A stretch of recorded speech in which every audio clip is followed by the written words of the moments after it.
Hungry Trilobyte podcast would like to start by acknowledging these fine conventions. The Hellmouth Con.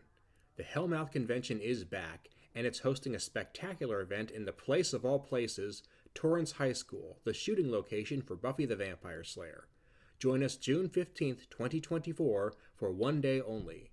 Proceeds benefit the Los Angeles LGBT Center and the Ron Glass Memorial Scholarship. Visit thehellmouth.org for details. SoonerCon 32. Oklahoma City's longest running premier pop culture convention returns June 21st through 23rd, 2024. Prepare for 3 days of cosplay, crafts, tabletop gaming, and legendary guests, all in the friendly town of Norman, Oklahoma. To give back to the community, fundraisers and a live charity auction will be held. Visit SoonerCon.com to reserve your membership. On mic today, we have Amy Imhoff. How you doing this evening? I'm great. Thank you, Aaron. Thank you for having me. I'm glad to have you here. I've enjoyed following your feed for a while. It's only been a couple weeks since Trek Talks 3. Did a bang up job on that. I enjoyed that presentation quite a bit. I'll link to Thank it in the show you. notes. Oh yes, thank you. No, it's you guys can find the link to all of the Trek Talks through the Trek Geeks YouTube and through the Roddenberry Foundation also. They were partners in this one. So we really appreciate Roddenberry, and Trek Geeks has been a great partnership for all of us in the community and just good friends of mine. I love everybody over there. It's for sure. We'll put all that in there. It was a great event.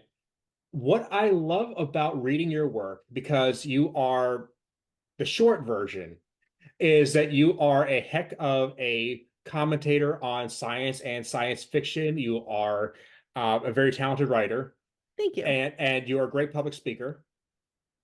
I've worked on that. I appreciate you. I appreciate you saying that. I have now. I realized that the Trek Talks panel was my 100th panel. Congratulations. Thank you. Thank you. No, it's exciting. I've been doing them for about 10 years now, a little over maybe 12 years now. 12 years. Yeah, it's 2024. So I have to say I had 12 years. My first one was, I think, 2012, 2013, around there at Star Trek Las Vegas. Nice. Well, what I love about your work specifically, because you can get into science fiction and talking about it, and it's really easy to say, well, hey, did you know the Star Trek made the little flip phone communicators? It's really easy to talk about that sort of stuff. But you have a real talent for looking at what science fiction is saying right now about what's going on right this minute, which is the big picture stuff that a lot of people tend to gloss over. Yeah, I think that there's so much happening right now in aerospace and in the space community, and also in science fiction and representation in front of and behind the camera when it comes to women and diverse voices. I really want to spotlight that in my work and uplift those diverse voices, because I've noticed there was a big lack for a long time. Star Trek was run by men, and all the franchises are Star Wars and everything. But now we have, women who are behind the scenes who are really producing and directing and, creating these worlds that we all love so much. And part of creating that is, I think, drawing inspiration from the space program and vice versa. There's people who work in the space program and in private aerospace draw lots of inspiration from Star Trek. And the Star Trek, in turn, just to use one example, ends up basically reinventing itself. It draws its inspiration from what's going on around it. And so it becomes almost this little cycle. It does. There is so much, there's so many cool companies that have come up in the last, decade or so, especially with the advent of the partnership of NASA with SpaceX and Blue Origin. If it weren't for SpaceX, we would not be able to get back and forth to the International Space Station. The Dragon capsule is the only certified human capsule at the moment that can take people up and down. So when they retired the space shuttle program, we really had to rely on this marriage of public aerospace and private aerospace. And I found that to be very fascinating. And then a couple of years ago, I met a fabulous woman, Anara Tabir, and she is very involved in the space industry. She's worked with a number of organizations, and she said, I was expressing frustration at one of my technology clients, and I was unable to, as a freelancer, I'm sure freelancers in your audience will understand it's hard to get paid on time. And I've been working for them for several months and I had not gotten a paycheck. And I was complaining, and Anara said, come work for space.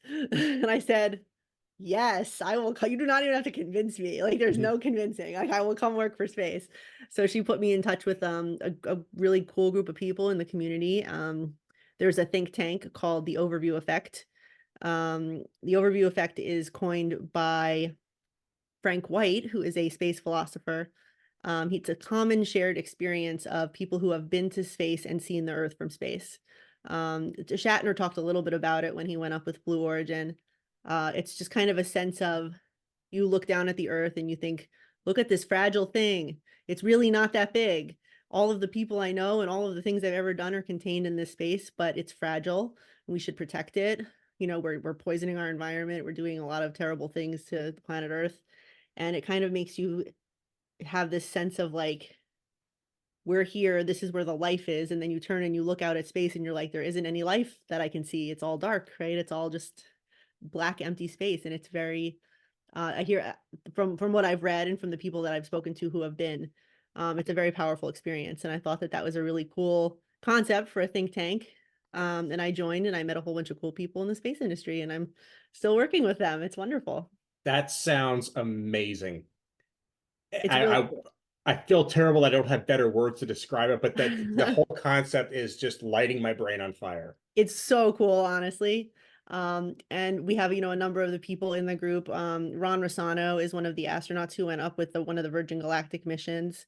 I don't know if anybody follows any of these cool ladies in space, like Kelly Girardi or Emily Calandrelli.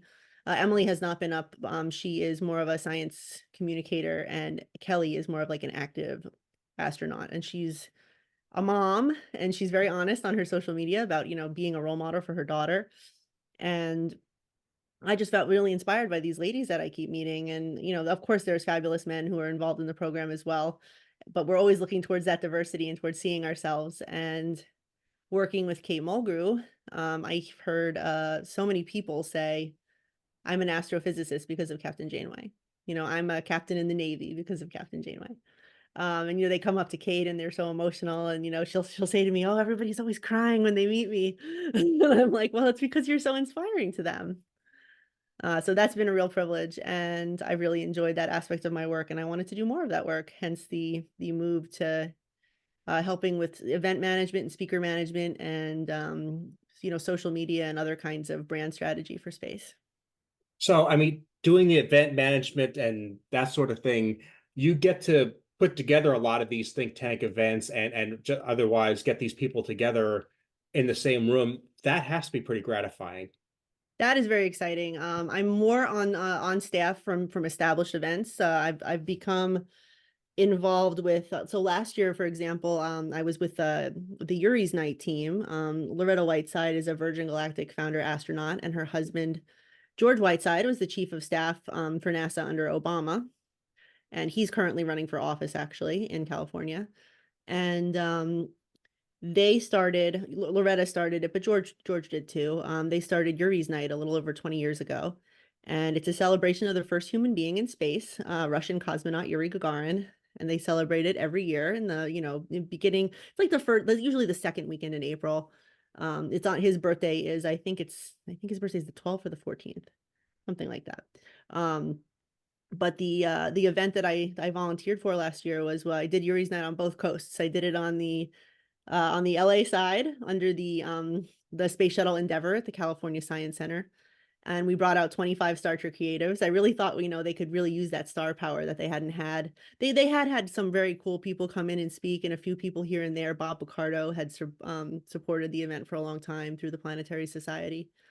Bill Nye, of course, being Planetary Society as well. But the community that came together for that event was just, private space companies. NASA. We had our keynote speaker was NASA astronaut Dr. Jessica Watkins, hopefully going to be one of the first women on the moon. Very, very inspiring individual, and it was a total privilege to bring Tawny Newsome in to host her in conversation with another Black woman trailblazer in space, Dr. Cyan Proctor, who is the first Black woman to pilot a spacecraft. So she's incredible too, and I want to get her more involved in the Star Trek community. What I really want to do is bring in the real life Starfleet officers with the fictional Starfleet officers and create those conversations. I find it interesting that you get these people here, and you always have the first instructions, like you just said, that where it's like you were an inspiration to me. I'm here because of you, and there's a sense of gratitude there that I think is crucial to moving to the next step after that, to saying, okay, what can we do here? How can we make this better? Yeah, we want to I just the great way of putting it is I've talked with the Trektivism community, and the community that put on the Trek Talks, and it's really about creating the Roddenberry future. You can There's a lot of different ways you can do that. They talk about the great quote from Gene Roddenberry that Jonathan Frakes always says, which is that everybody has enough to eat and everybody's taken care of and every child can read. Like it's like a very nice, that's like a paraphrasing of the actual quote, but it's kind of the way Roddenberry described Star Trek to Jonathan Frakes when he was first cast. And that sounds like a great world. I think that's a world that we need to live in. And we're not going to get there if we keep being greedy and we keep hurting our planet and we keep treating each other poorly in all areas. But space, we have a chance to be more, we have a chance to be our best selves in space. And Loretta Whitesides, who had founded Yuri's Night, also runs an organization called Spacekind, and she does Spacekind training, which is, it's an empathetic kind of like, it's not a hard sciences type of a thing. It's the people skills that I think a lot of engineers um, and people who work in those fields are sometimes not as well versed in. I have a lot of friends who are, graphic designers and game devs and scientists, and sometimes there's that lack of communication in the workplace and lack of empathy and lack of like, really asking a person, why are you responding this way? Or, why are we being not our best self today? And I think, the kind of training that she offers really helps people establish that kind of empathy in a way that maybe they haven't gotten that training in their professional lives. I come from the humanities side of it, so that was I've read a lot about psychology and and I've been in therapy, and I think that that's a valuable thing that everybody should go through. So it's very similar to that. Like if you've been through therapy, there's some of the elements there about being a good listener. But she also talks about, and Dr. Cyan Proctor also talks about creating a Jedi space, just, equitable, diverse, and inclusive. So I like that. I know we're on a Star Trek podcast, but No, no. The Jedi space is a great way to think of it, and it's easy to remember. Hungry Trilobyte is about the way all these things make our lives better. So whether you put your roots in Star Trek, Star Wars, Nintendo, comic books, or just if you just like picking up any book you can find, that's what we're here about here. Yeah, that's awesome. And what I was trying to think of a way to say this, and when you talked about Gene Roddenberry's words to Jonathan Frakes, it kind of started to click there.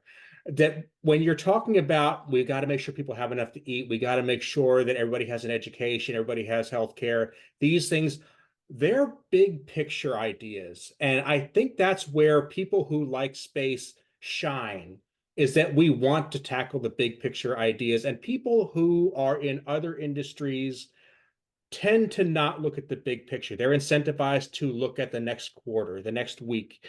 And I think that's the best value space has right now, that it's pushing us to get into the big picture. How do you feel about that? I think it's definitely an accurate statement to some extent. These space companies are mostly for-profit companies, though, so you have to play the game, right? In order to create those giant leaps, you have to play the capitalism game, right? That's why most big space companies are backed by a billionaire. The money is not necessarily there in private aerospace unless you are working with an alternative source of funding. And I've met so many cool people through the Overview Effect and through other places. I was with Explore Mars for a little while, which is a NASA-funded nonprofit. NASA's budget is dependent on Congress. It's dependent on all sorts of different factors that are mostly political. They're not, that's why it's great that NASA can partner with somebody like Blue Origin, Blue Origin is going to be creating the lunar lander for when we return to the moon. But we haven't been back to the moon in 50 years. And I don't think that people realize we're going back and how much money it costs to do that.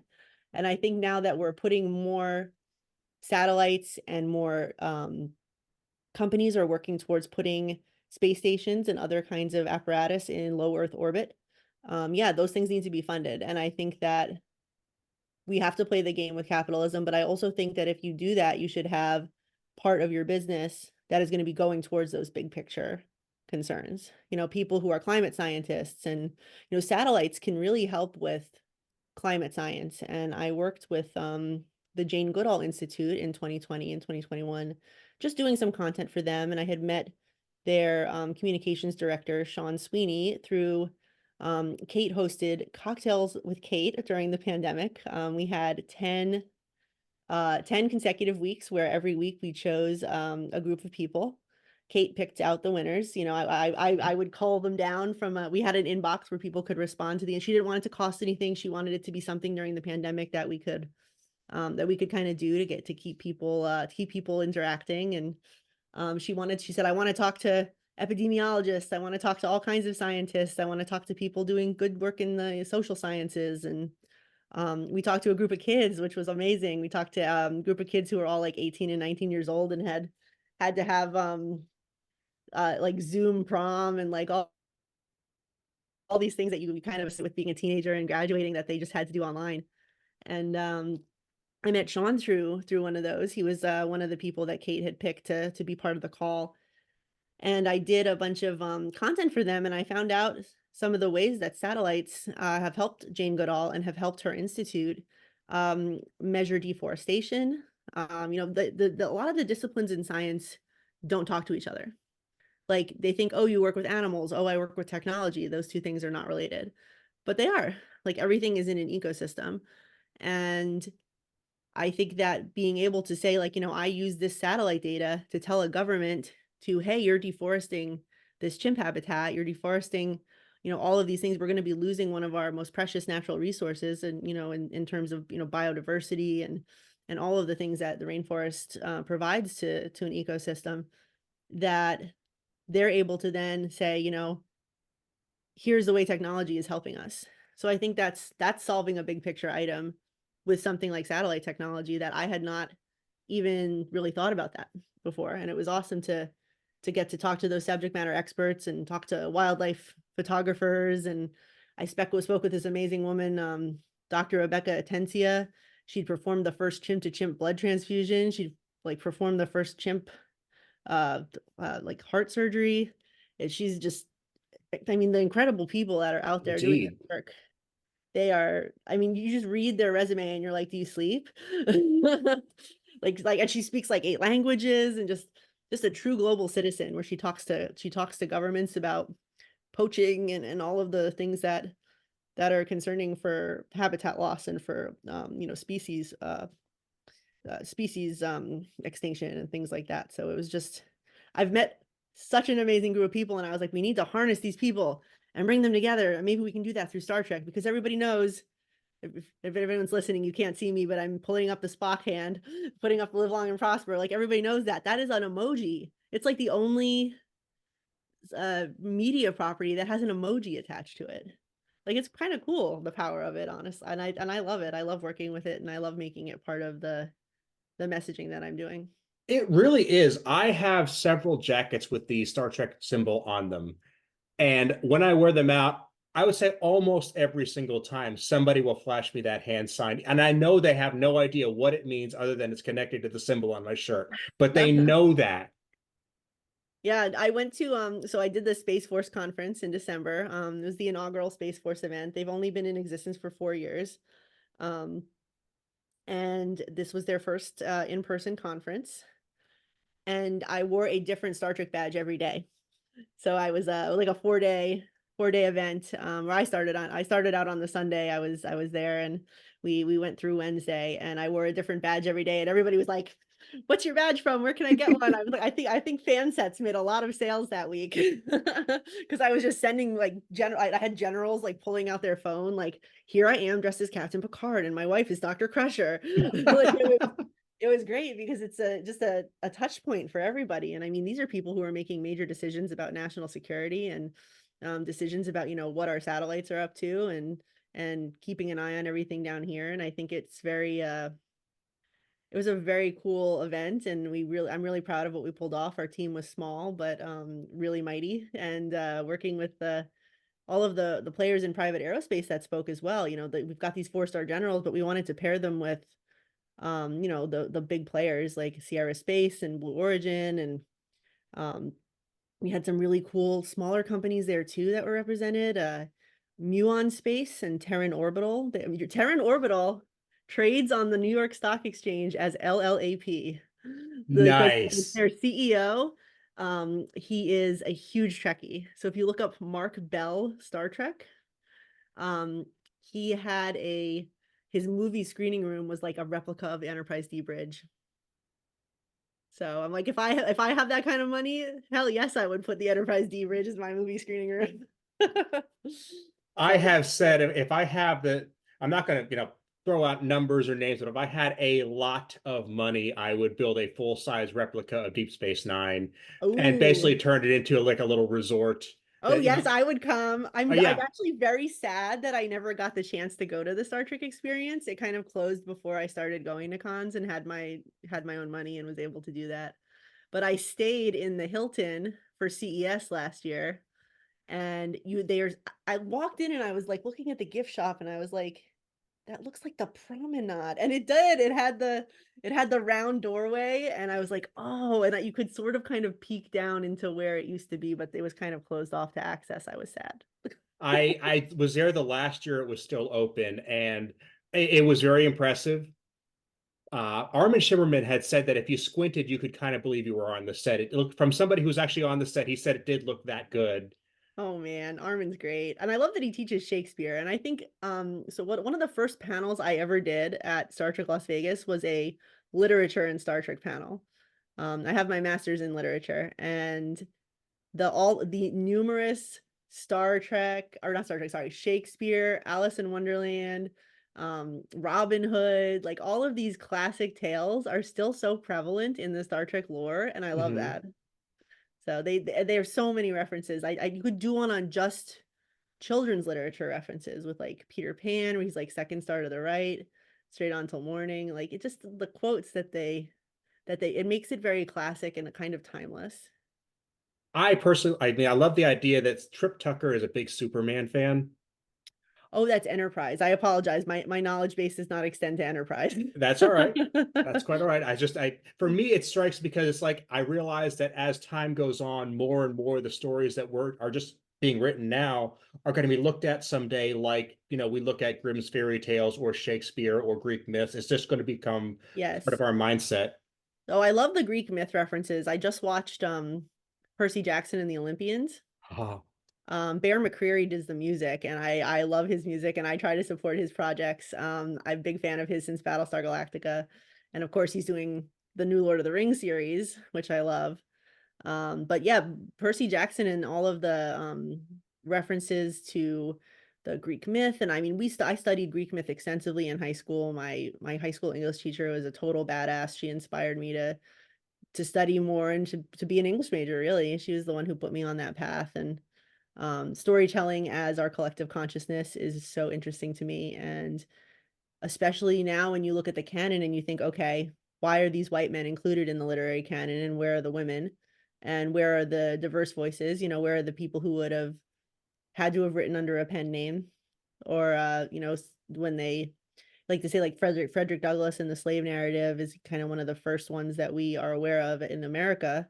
But I'm sure that there were other people who were writing or could have had that kind of opportunity if it was available to people of color. And taking women in literature classes and I minored in women's studies, which is now gender studies, in college, and really kind of examining like why are these stories our collective consciousness? Like why does Peter Pan and Alice in Wonderland and um Gilgamesh, like all of the like the Iliad, the Odyssey, like going all the way back. It's like one of the first things you study in literature is Beowulf. And these stories were like handed down orally before someone wrote them down. And you kind of examine the like feminine aspects of them and like see like, well, what are they pulling out? Like what did they think was important enough to include? And then there's of course so many different things of women, like if anyone who's watched Little Women, that Jo March, she had to write under a pen name, that kind of thing. So I find it interesting about whose story gets told, and it's like that Hamilton, right? Who lives, who dies, who tells your story. Hmm. So that's very fascinating to me, and I think I love that Star Trek stories are becoming more diverse. That's very important to me. I have to give a shout out to a previous guest by the name of Rod Faulkner, who runs a podcast called Seventh Matrix. Okay. And he is specializes in looking at people of color and marginalized communities and boosting up their stories within sci-fi. And he and I got into this really great discussion on exactly that. It's like, okay, why do we go for this certain set of stories, which are great and they're rightfully classics, but it's like, what about the mythology of Africa, Asia, the Middle East, the places that we don't really hear from that often? Where are those stories? And they are there. We did the research, we found them, but it's just hard to get that out into the conversation. Yeah, and I think there's been so many scholars who have made great strides in the American academic institutions and trying to really include those voices. Some of the first women that I was clued into, and I think this was really only just starting when I graduated high school in 2002, so it was really only just starting. God, that feels so long ago to say that. But it really was only starting to just diversify, and we were starting to say like, well, instead of it just being a specialized class for women in literature, we need to include more voices in the canon that are female. And instead of it's just African American studies, no, we need to include people from all backgrounds in our canon that is taught widely in schools. And I think I don't have a kid yet, but when I do, I think I'm going to be that mom who's like, why are we reading this? Why are we not reading this other thing? So I'm sure it'll be a conversation at the PTA or whatever. But I'm hoping that we can all make it more inclusive, make it a Jedi space, right? Indeed, indeed. And I love the conversation. I never want to take a book out of a kid's hands. That's one sticking point with me. It's like if you want to read Gilgamesh, you go ahead and do it, please, please. But it's like, but if there's three other books here that you should read too, let's go ahead and put those in your hands. That's the next thing you should pick up here. I love Yeah. broadening the conversation. And I love that reading is now, reading fantasy and YA lit, young adult lit, has become a much bigger industry than it was when I was younger. There's so many, I think, with the advent of kind of like, and I know that it was started out with like Twilight and things like that, which, I'm not a big fan of Twilight. The ladies in that are not super feminist, but it got kids reading again, and it got Mhm. girls, even if it's a love triangle, it doesn't matter what it was, and I'm loath to bring up the author of Harry Potter because I think she is absolutely terrible person now, but the phenomenon of that was active and happening when I was a teenager and I was reading, and having kids going to midnight book release parties is something that did not happen before that. So I'm glad that kids started to get reading and got into fantasy and sci-fi, and I think it's helped legitimize the genre too because we just had the Saturn Awards. We had to have the Saturn Awards because the Emmys and the Golden Globes don't honor science fiction. It's like a great sadness to me that Mary McDonnell does not have an Emmy for being President Laura Roslin on Battlestar Galactica. Like Edward James Olmos, he should also have an Emmy. Like they were incredible on that show, and that show was like prestige TV before that even existed. And that was Ron Moore, and Ron Moore started out on Next Generation and Deep Space Nine, and now he went to For All Mankind. And if your readers are not watching For All Mankind, I said readers, I guess listeners. If your listeners are not watching For All Mankind, that's like my gospel right now. You have to watch For All Mankind, you guys. It's the best. It's an alternative history. It's like, what if the space race never ended? What if Russia got to the moon first? Yeah, Um, it's funny, and I don't think a lot of people really get that it wasn't that long ago that young adult fiction was considered like where stories go to die. It's where you send stories because the thought was that the hardest group of people to get to read are males between the ages of like 13 and 20. That is the demographic that just does not read. So anything that could get them to pick up a book was considered money to well spent. And a couple years later, suddenly all the stories you mentioned, the Harry Potter, the Twilight, all the things that are huge money now. Percy Jackson actually too. I Yes. remember reading that when it came out, and they have like more of the uh male protagonists and all that. I mean, of course, we need to have great lady protagonists as well, but I understand why that they pick young boys to kind of head up these franchises. It's because they want to get young boys reading. and they succeeded. And I mean, now that the stories that are the young men and women are picking up are the ones that are making giant movies out of, which nobody would have seen that coming when we were kids. Yeah, I mean, comic books being going from being a very niche thing to being biggest Marvel franchise on the planet. Mhm. That was not something that, it's funny because, I think there's a group of us who got bullied for liking sci-fi and comics, and I was bullied 100%. I kids making fun of me for liking Star Trek and X-Files, and I've actually had some people that I went to, like, middle school and high school with, reach out and be like, "You are still living your best life. You're a nerd. Good job." And I'm like, "Well, I've I had a was doing couple of what I those. loved." I've had just a few of those people reach out to me and say, "Oh yeah, that thing that we made fun of you for liking, I just tried it last week and it's actually pretty cool." Yeah, I knew that Right? 20 years ago. What can I say? Geek shall inherit the earth.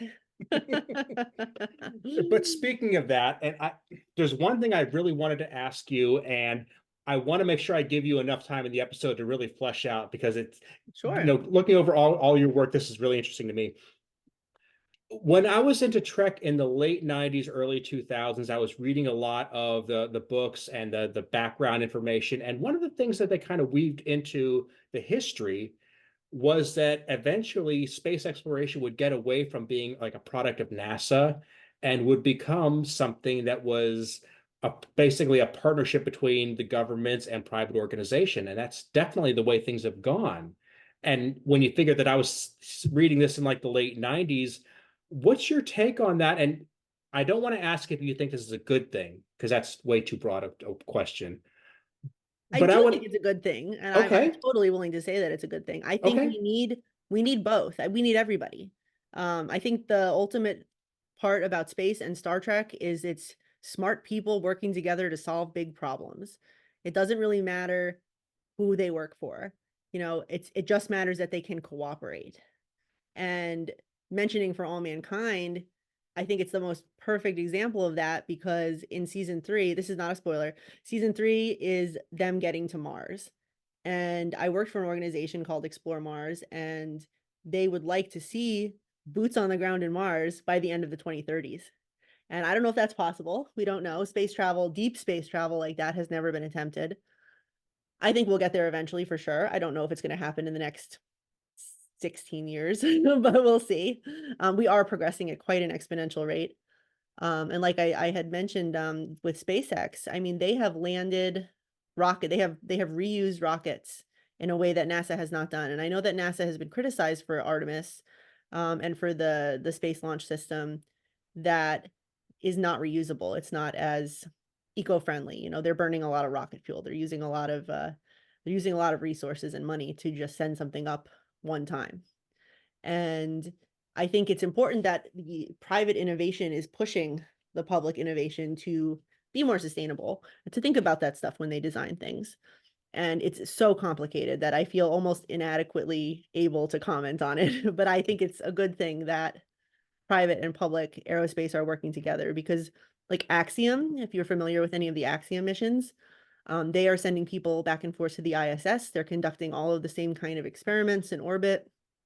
They are diversifying their crew, and it's also been, if you look at the crews that have gone up for private aerospace, they are more diverse. More women, more people of color are getting a chance to go up because NASA is very difficult to get into. It's just it's a rigorous program. And it used to be that fighter pilots were the ideal candidates because they're used to the G forces, they're familiar with flying and they're familiar with these dangerous circumstances.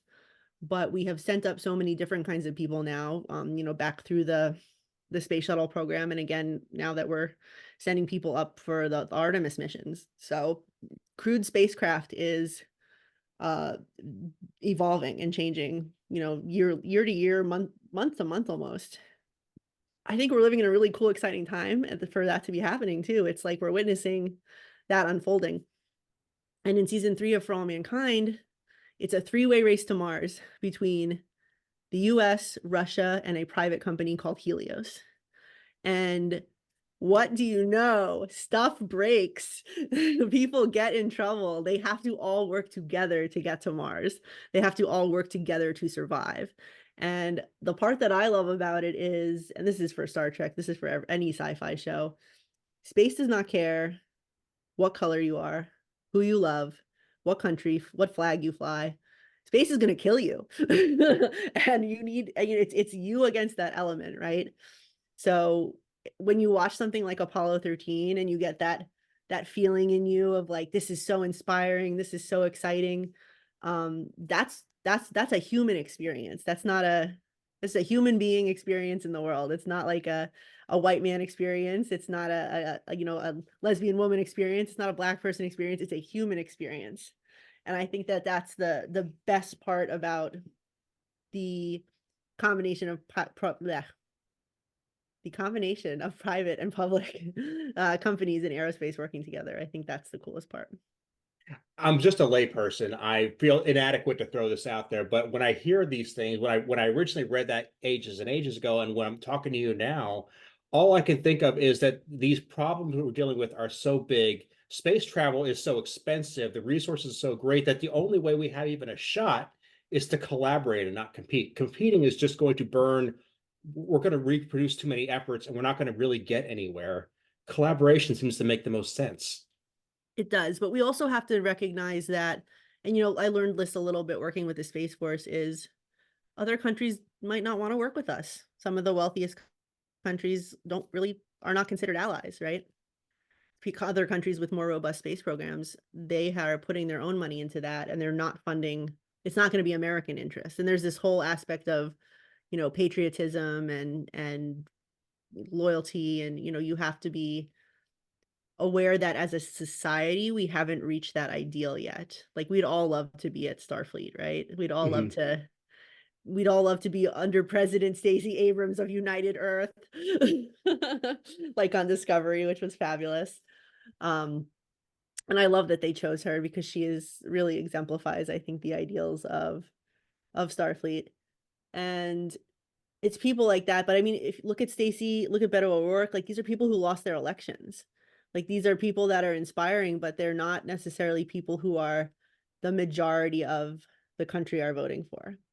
And I think we have to solve a lot of those social issues that we're facing before we can, like, I always think that if we discovered alien life, it might unite us as like humans.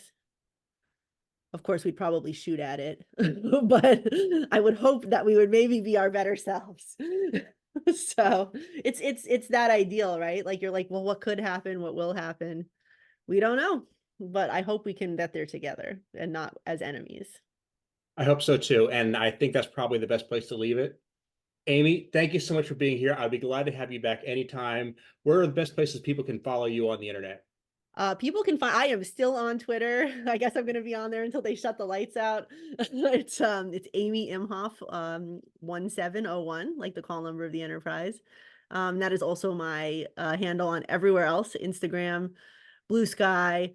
You can also find me on LinkedIn if you're a professional and you want to connect and talk about marketing and space and branding and all that great stuff. You can find me on LinkedIn for sure. And where else can you find? I think that's everywhere. There's a lot of things happening right now, but that's those are the primary places. I will tweet or post about it if I'm doing something. Everything we just talked about, I'm going to put in the show notes on my website, aaronbossy.com. Amy, thanks so much for being here. I hope you have a great night. Great. Thank you, Aaron. Thank you so much for having me. This has been great.